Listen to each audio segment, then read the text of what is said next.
Hello everyone. So let's continue our lesson today.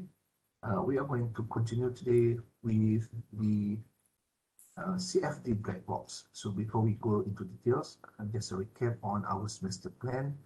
So the CFD black box topic is still under the basic philosophy, introduction to CFD. And hopefully after we are done with CFD black box, we are going to start next week, hopefully, with the intro to CFD and also the MSys application. Okay. All right. So today we are going to discuss what is the black box, which I think is quite important for all students to understand before they go into details on or before using the MSys software. As I said in the previous class, anyone can use CFD tools. So in this case, for example, MSys, but it's also important to understand the physics or the mathematics that is happening behind every toolbox or every simulation software. So the toolbox, if you can see the pictures over here, is a simple box which can accept any input and produce the output based on the input it received. But the question is, what is happening within the black box? So that's what we're going to discuss today. All right. So the black box itself is basically the simulation tool. So it can be any CFD simulation tools or any software. Actually, it's not just limited to CFD. So the concept of black box is important to give some perspective to students to understand the phenomena or the working principles behind every software, what it receives and what it produces, what basically is happening behind the scene. Okay? So instead of looking at the pretty GUI, graphical user interface that most of the commercial softwares have, so now we need to understand a little bit of the principles. We're not going to discuss about the detail of the physics or mathematics. That's for another session. But more importantly, we need to understand the principles behind the black box. Okay, so we have the black box over here, which is our simulation tool. Okay. Now, any users can give any input to the simulation tools, and there will be some processes happening behind the scene. So in this case, within the black box or within the simulation tools, which will then produce the output. So the output can be in terms of color contour, it can be in terms of streamline, can be in terms of particle path, it can be any output that is available in that particular software. So once you get this output, so as I said previously, is it the end of your CFD work? Okay, so if you look over here, this picture looks very, very nice. It has all the colors within it. Maybe it's due to some turbulence, mixing happening. Okay. But, there is a but. How do you verify that this is an acceptable output? Okay. It goes back to the questions that we discussed previously in the previous class. How do you verify? How do you check the quality or the reliability of the model output? Okay, so again, go back to previously from computer science and the term that they used. If you have no idea what is happening in the black box, what is happening behind the GUI, graphical user interface, so it will be something like garbage in, garbage out. Okay, because if you just put any values as the input, you will definitely get some output. Okay, most of the time. Okay, maybe there might be some error, but most of the time, for CFD software like MSys, if there is an input, you will get an output. Okay, but as I said, if you have no idea, if you do not understand the working principles of the black box, the input that you put will basically produce the garbage out. So input garbage in, you will get garbage out. So that's the one thing that we need to avoid or we need to understand before we proceed further. Okay. Okay. So what we need to understand is that the tool is not solving the physical model. So previously, if you remember, before we begin any problem to solve using CFD tools, we need to have the physical problems. Okay? So the tool itself is not solving the physical problem that we have. So we have to understand that. It is solving a mathematical model of the physical problem. So, and you have a physical problem here. So the tools actually is solving the mathematical model of the physical model. Okay, so from physical model here, it needs to be converted into a mathematical model for it to be solved by this black box, okay, by the CFD tools. And this mathematical model can be basically generated or can be represented based on some key physical principles, such as equilibrium, conservation of mass or conservation of momentum, which was discussed in the previous class, okay? Depending on the field that you are looking at. Okay? And also the assumptions embedded in the mathematical model. So basically, these tools, it must be solving the mathematical model of the physical problem, which is based on two key principles, physical principles as well as the assumptions embedded in the mathematical model. Okay, so this is what the tools are looking at.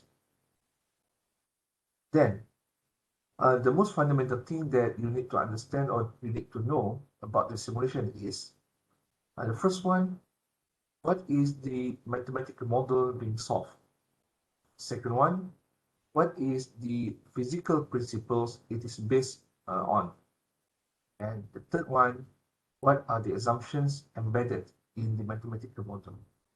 Okay, so that are the three fundamental questions that usually we want to answer before we proceed further in this using the simulation tools.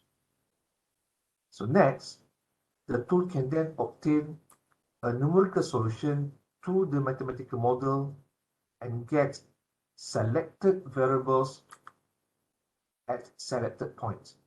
Okay? So from the mathematical model, the tool can then get the numerical solution to the mathematical model and get variables at selected point. So over here, we can get, for example, for solid mechanics simulation, we might be interested in getting the displacement. For CFD, for free flow, for example, we might be interested in looking at pressure or at the velocity, for example. So selected variables at selected points. So we are not going to get all variables at all the points. You have to understand that. Okay?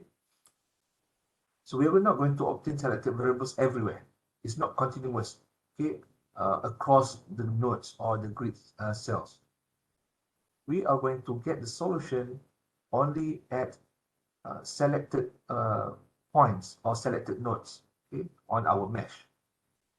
So if we have a mesh similar, something like this, a simple mesh, a structured mesh, we are going to get the solution on the nodes, okay?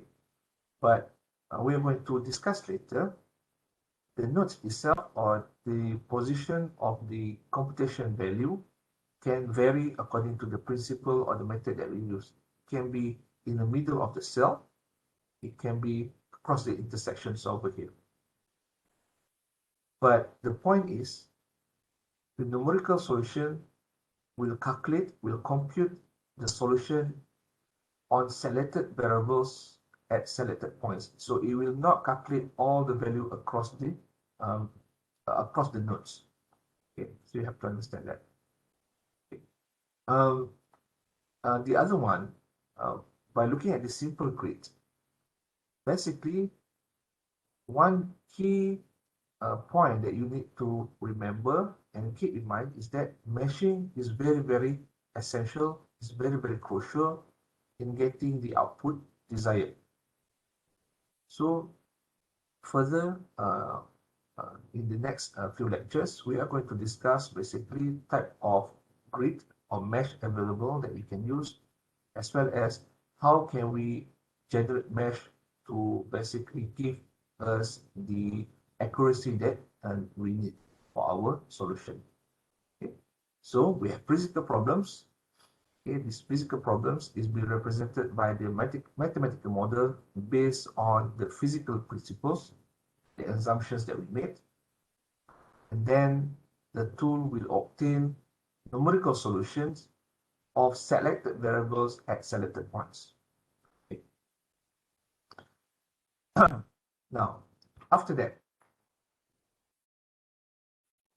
so everything else is constructed from those selected variables at selected points through a process that is called post-processing.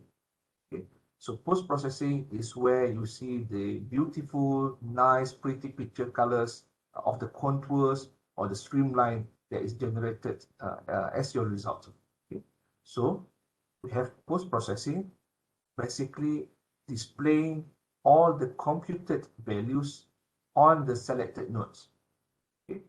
So the pictures that you see previously for any CFD output or production basically is based on the values computed on the nodes at specific cells. Okay.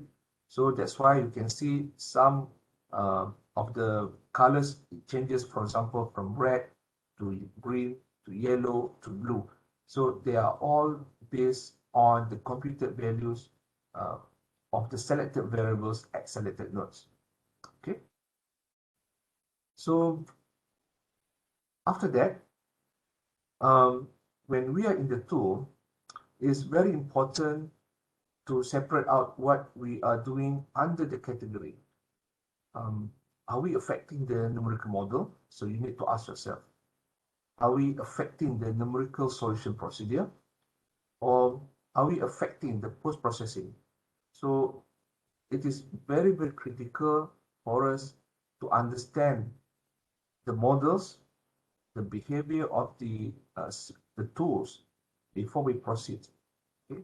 Whatever that you are doing, the input that you use, the solution that you choose, or maybe the procedure that you choose, are they affecting the numerical models? Are they affecting the numerical solution procedure? And are they affecting the post-processing output? Okay. So we are going to do this. We are going to cover all these questions, how one choice will impact the output or the numerical solutions when we discuss the case study in the lecture, as well as when we are using the simulation tools in the lab, as well as during the case study. Okay. Next, so the black box doesn't end just over here. Yes, it is a tool, simulation tools, that can be used to solve any physical problems. But, so one can also look at the physical problems and perform some hand calculations or estimates. Okay? So example, approximations of the mathematical model. We can also use experimental data to basically verify and validate our calculation using CFD, okay, our computation. But always remember,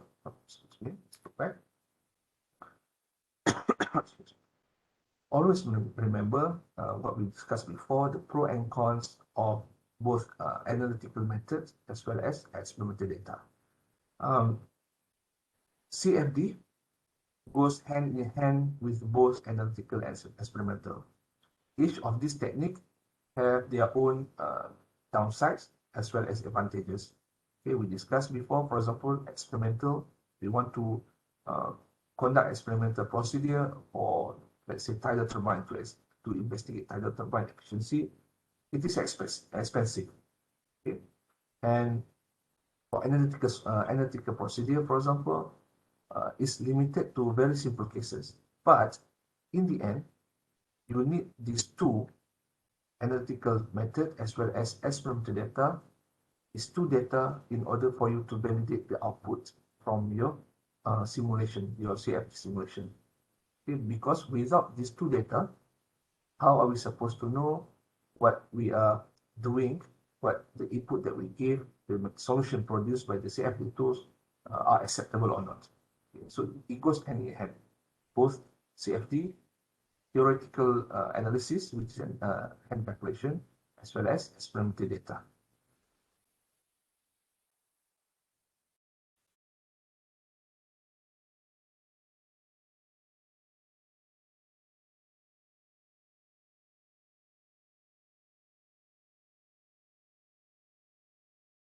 Okay, so next, these are again some of the physical principle or organizing principles that is related to the specific field. Okay, we already discussed this briefly in the last lecture.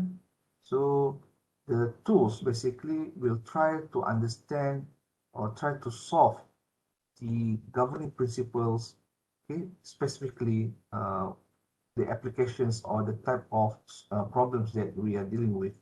Okay, so for example, when we are dealing with chemical engineering field, if you want to look at the conservation of mass, for example, so the physical principles will be conservation of mass, and then the problems basically is converted into the numerical model, and then the numerical solutions will try to solve that particular model.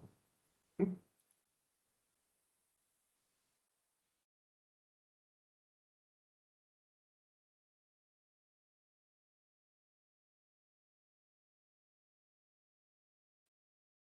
Okay, so let's discuss about pre-analysis. Okay. All right. So now hopefully we understand what a black box is. Okay.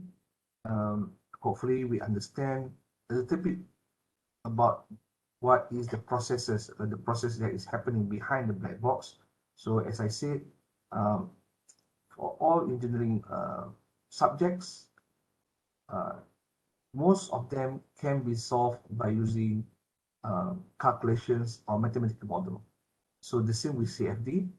So although we are interested in the output, the pretty pictures, usually what we call it, okay, pretty contour that we look at the solution, but to get there, we need to understand the processes happening inside the tools. Okay, so the once we understand what is the black box is, so the other things that we need to pay attention to is in terms of the mathematical model related to the physical model, how we are going to choose the mathematical model.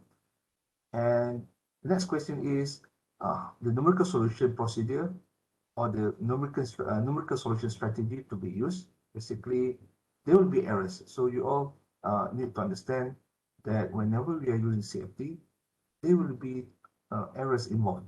Okay? Because when you derive something, for example, there will be some sort of errors produced in your solution. Okay? So we know if there is if errors are introduced, so we need to understand steps or procedures that can be used to minimize them. Okay, so please keep in mind CFD simulation will produce some sort of errors, and you need to understand where the errors come from. That's one thing, and how can we solve or minimize this error. Okay, we cannot completely erase or make the error go away, but at least we can try to minimize them.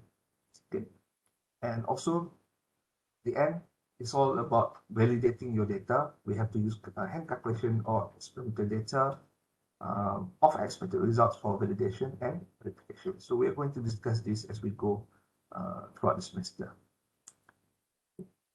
So the first, basically there are two questions basically when we are dealing with the CFD output, verification and validation. So for verification, the question is, did I solve the model right? Okay.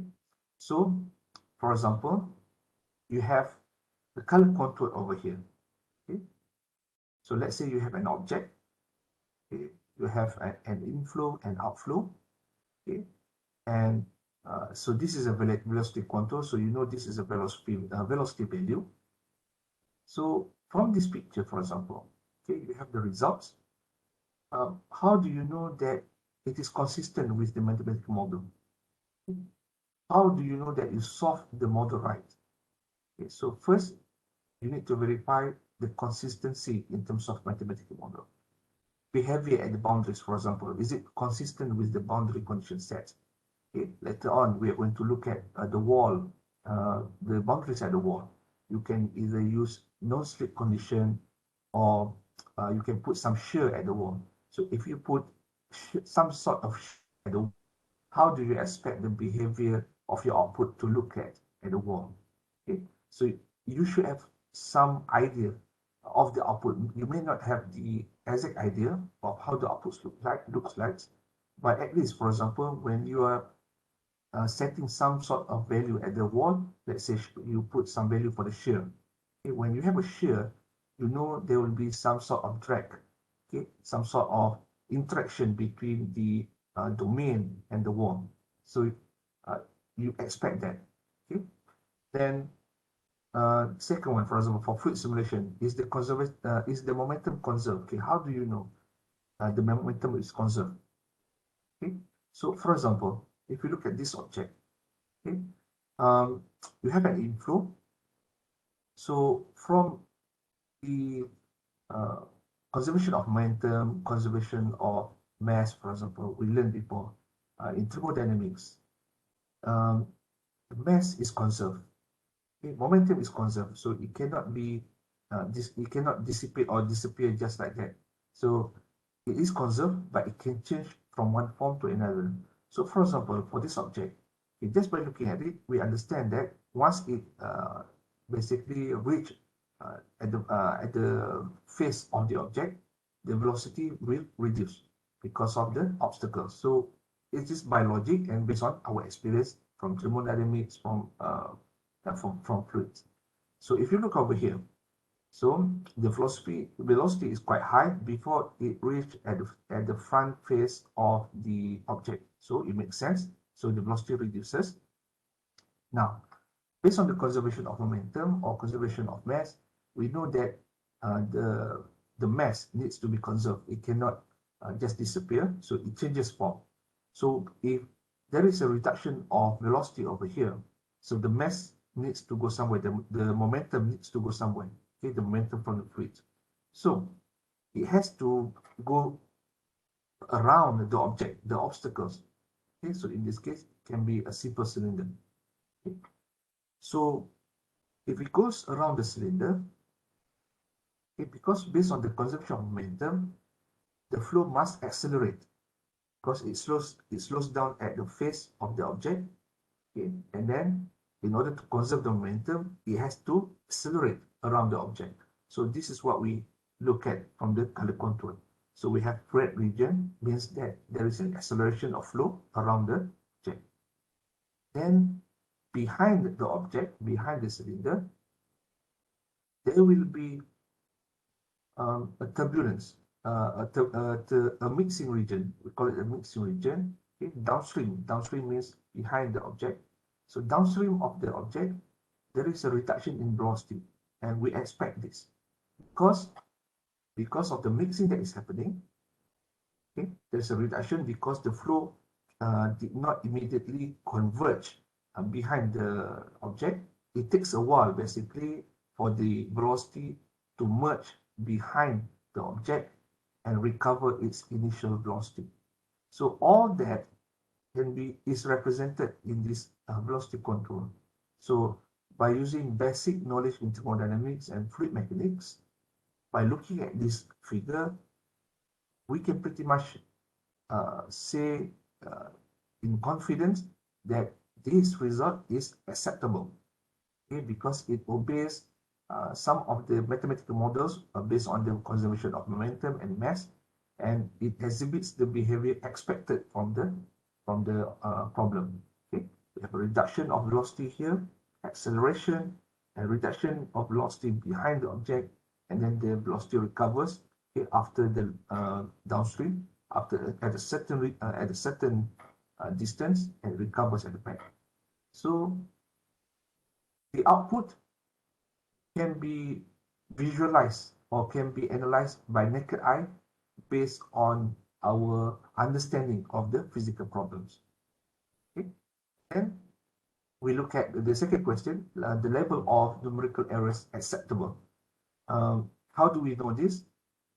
So later on, we're going to study basically the importance of the mesh generation. Basically, one method that can be used to validate our result, okay, before we compare with experimental data, is by conducting mesh dependencies study. So what mesh dependency study is, basically, you have the same problem. Let's say you have one problem, but you're using two different sets of mesh generation. So for example, maybe you are using a global mesh, which is an auto setup in ANSYS, where the program will generate the mesh automatically for you. Okay. Most of the time, when using global mesh, the result will not be that accurate because it generated the mesh without considering the point of interest. So meaning that, for example, if we are interested in our object here, the cylinder here, we might want to focus the mesh refinement, meaning that we are going to use a smaller mesh size around this object because we want to have the detailed calculations or computations around the region. So global meshing in ANSYS did not give that. So to compare that global setup, you create another mesh setting using the same problem, meaning that the same domain, but now you use refinement. For example, you set a certain value around this particular region, okay, maybe around this particular domain, okay, because you want to look at the flow passing by the object as well as the weight generated behind the object. So maybe instead of putting all the whole domain as a very refined grid, you just set a selected portion of the domain to be highly refined. So the output produced by these two solutions will give you an idea of how the mesh can play an important role in influencing the output. So that is mesh dependencies. Basically, you have two sets of different mesh setting or different mesh grid sizes, and you compare the output. And comparison cannot be done just by naked eye. For example, you have two outputs of the color contour, and you just compare side by side. Usually, they will be very, very difficult to look at or to analyze. Usually, you have to extract data from ANSYS, and then you have to plot it in MATLAB or in Excel to get some idea of at the specific locations how the setting influence the output at the selected points at the particular points. Okay, and then of course we can also make a comparison with a hand calculation. So, but the question is, we need to understand what is acceptable, meaning that the range of acceptable. We might get analytical solution. For example, the value is 10 meters per second. For example, I'm just throwing some numbers here. And your CFD output, when you extract at that particular location or point, you get maybe 8 meters per second. So there is the difference of 2 meters per second. So how do you know whether the difference of 2 meters per second is acceptable or not? So that's what we're going to discuss this semester. So that's the first part, which is verification. So that you ask yourself, did I solve the model right? So next question is, in terms of validation, just now verification or validation, the question is, did I solve the right model? Meaning that, so you are dealing with mathematical assumptions. So first one, check if the mathematical model that I replace my physical model with, is that even a reasonable representation of the physical problem? Meaning that, did you choose the right mathematics model to represent your problem? Okay, and is the assumptions made acceptable? Have you missed some important aspect of it, or have you oversimplified the problem? Okay? So later on, when we are looking at the geometry as well as the domain, when we're dealing with analysis, we're going to discuss basically how some problems can be simplified to facilitate or to make our calculations, our simulations easier. But will that simplification affect your solutions? So that's a question that you need to ask. And then this is one where you check with experimental data. So CFD cannot stand on its own. We can conduct prelim or pre-analysis by using mesh dependencies, for example. But at the end of the day, you need some sort of experimental data in order to validate your post-processing output, in order to validate your simulation output. Okay. All right. Okay. So let's discuss the basic ingredients of CFD. So CFD is basically like cooking. You have an assortment of ingredients. Okay, you have so many foods like you have on this picture that you have here. You mix them together, and hopefully, you'll get something beautiful like this, the contour like this as the output. Okay, so that's our aim basically. So the ingredients here, the mix, the assortment of fruits here is basically your input. You have several inputs. You have to basically identify the input first, and then you mix the input together basically in the software. You need to specify the boundary, the condition, the inlet, the outlet. Once you verify all that, then hopefully the CFD tools will process them all, and then if it matches all the physics or the mathematical model that we set, then hopefully the output will be something like this. Okay. So for the ingredients or the steps, basically, it can be categorized into two, which is model and discretize, and also analyze and resolve. Okay, so model and discretize is basically what we call it an initial stage or for pre-processing.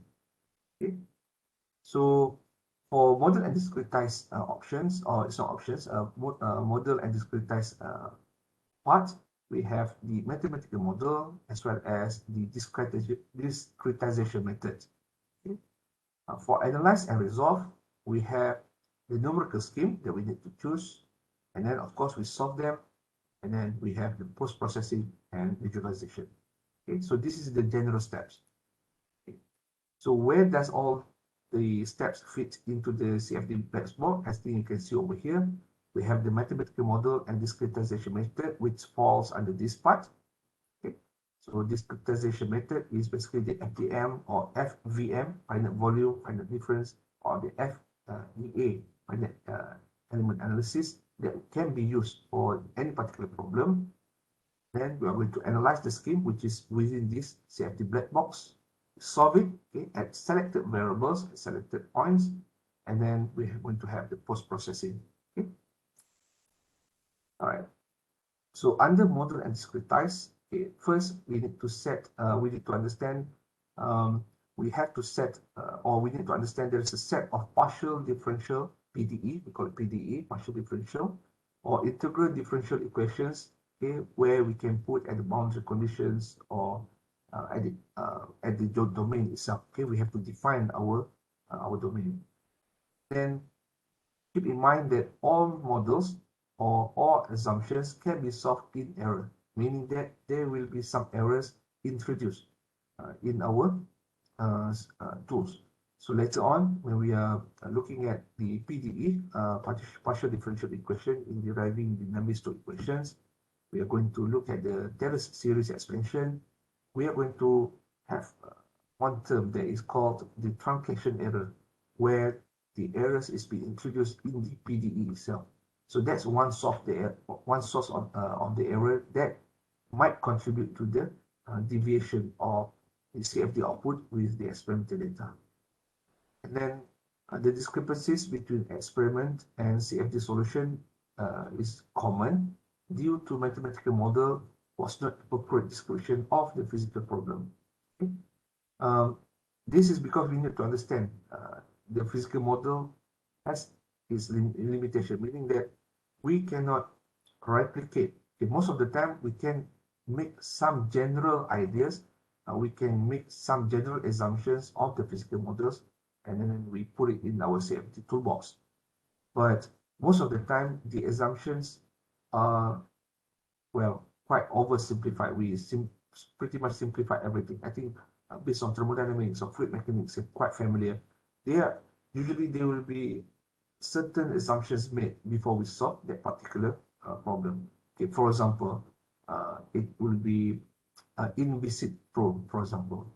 The flow itself is incompressible. I think that's common in thermodynamics and fluids. So that simplification basically resulted in some errors introduced for the model. Okay, and then okay, why? So the Navier-Stokes equations is already complicated. It is not nonlinear. You have to understand that it's nonlinear, and this non-linearity is the source of turbulence, shock waves, vorticity, and all very complicated phenomena. So don't worry about all these terms because we are going to cover this semester. Okay.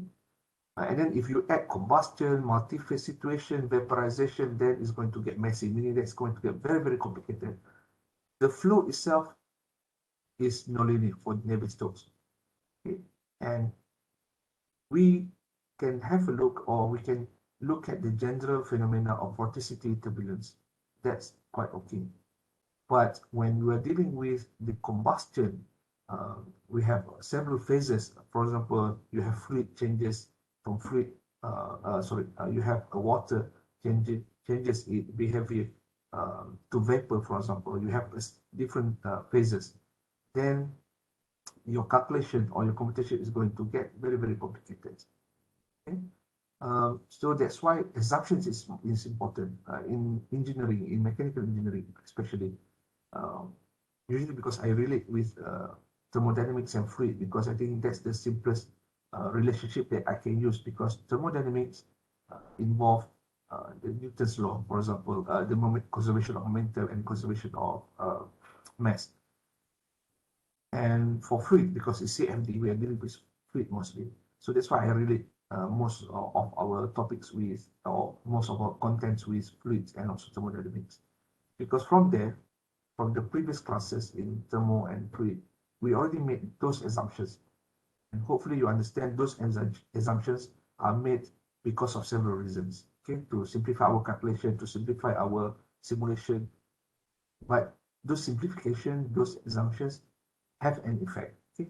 It has a tangible effect on the output that we produce. So we need to understand what the model simplifications are so that we can verify and ascertain our output against experimental data.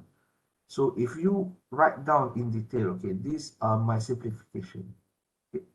Then from there, when you validate your output from CFD with experimental data, for example, there will be deviation. You cannot, most of the time, you will never get 100% data that match against one another. You will never get that, okay? Because you need to understand those simplifications that we made will cause some sort of error, the deviation. Okay, so the deviation, for example, at one particular point, maybe the deviation is 5% differences. So we need to understand, is the 5% deviation acceptable based on the assumptions that we made to our CFD models? Okay. So we summarize over here. We have a model. We make an approximate representation of our physical problem, which is our target application, and some of the applications, some of the assumptions that we can make. For example, incompressible flow, inviscid, is it turbulence, is it laminar, or is it 2D or 3D? That all plays an important role in influencing the output that we have. Okay. For the next one, second,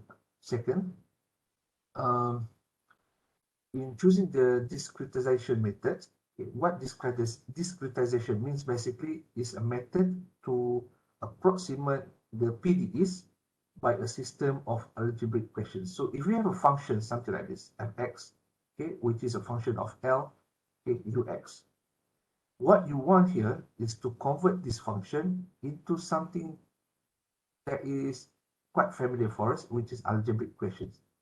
Okay? You want to be something like ax equals to b. Okay? So that's what discretization means. You want to approximate the PDE into a system of algebraic questions that is easier to be solved by the software. And to do this, the discretization method, there are several methods basically that can be used, but the big three is the one that is highlighted over here. We have finite difference method, FDM. This is our main target for this semester. Okay. We have finite volume method, and we have finite element methods. Okay, so hopefully we can cover FDM this semester and touch a bit about FVM. So for finite element, I think it has been covered in the finite element course before, so I will not cover it in this course. Okay. So these are basically the essential component in CFD. As for the discretization, there are two aspects that can influence the method that we choose. First, in terms of the geometry, which is the grid or mesh that we produce. So we are going to discuss later. Basically, we are going to look at the structured mesh. What are the advantages and disadvantages of structured and also unstructured mesh? So these two mesh types have their own strengths and also weaknesses. We are going to discuss that later. And the other aspect of discretization method is in terms of the model of the mathematical operators of the PDE into arithmetic operations. So basically how to convert the PDEs that we looked before into algebraic equations, the mathematical operators that is easy to be solved, or it's not easy, they are recognized by the tools. Okay.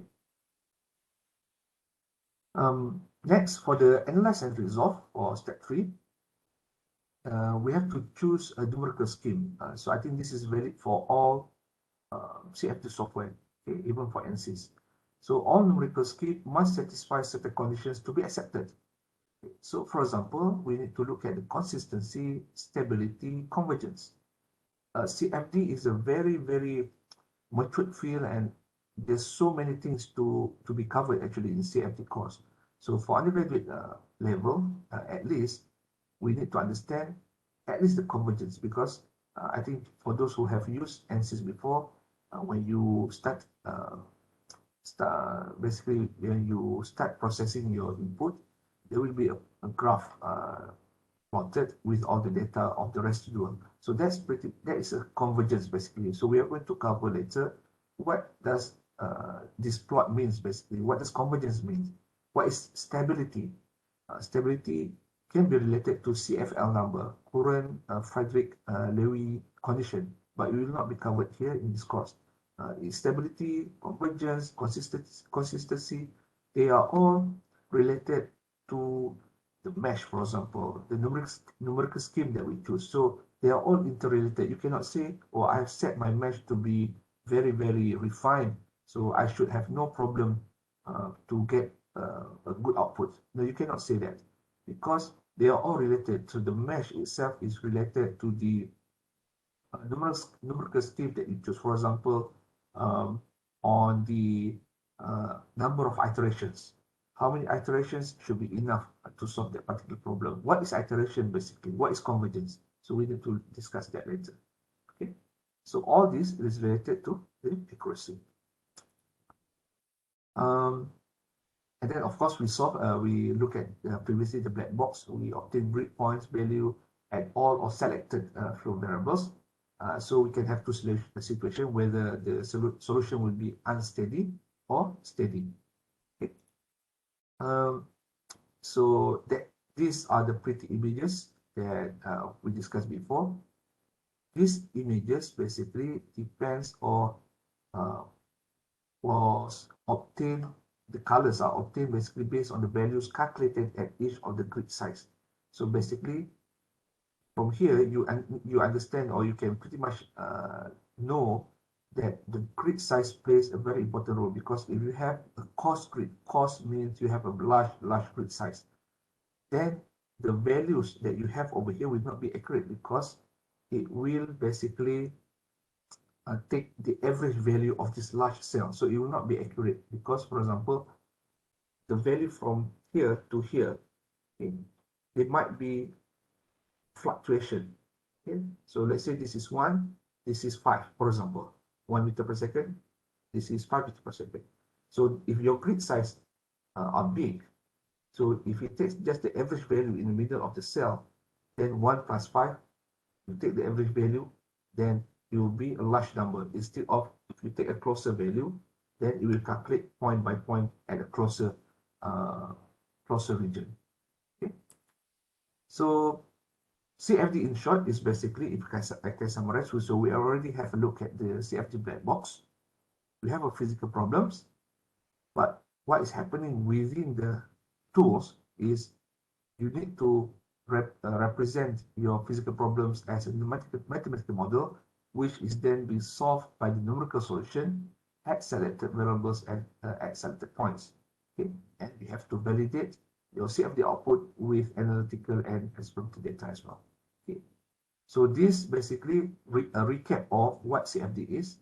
You have a fluid problem, so you need to understand the physics of the fluid. So that's why I said it's important for you to have some knowledge from thermodynamics and fluids in order for you to proceed to analyze or to put some value. So the input is critical as well as the output. If the inputs are rubbish, then you'll get garbage out. Okay, so the physics, you need to understand the physics. Is the values that you put is acceptable? Then the mathematics, which is the Navier-Stokes equation. All fluid problems are related to Navier-Stokes equations. Then the methods that is used, discretized form, which can be in terms of FDM, FVM, or FEA. And then this is being transferred to the grids. Okay, grids basically your mesh. And then this is the programming, basically how the program solve the value. And then you get the post-processing simulation result. So this is basically the process of CFD in general. Okay, so I think that's should cover the first part of our lecture for the semester, which is the basic philosophy and intro to CFD. So thank you guys. I'll see you in the next class.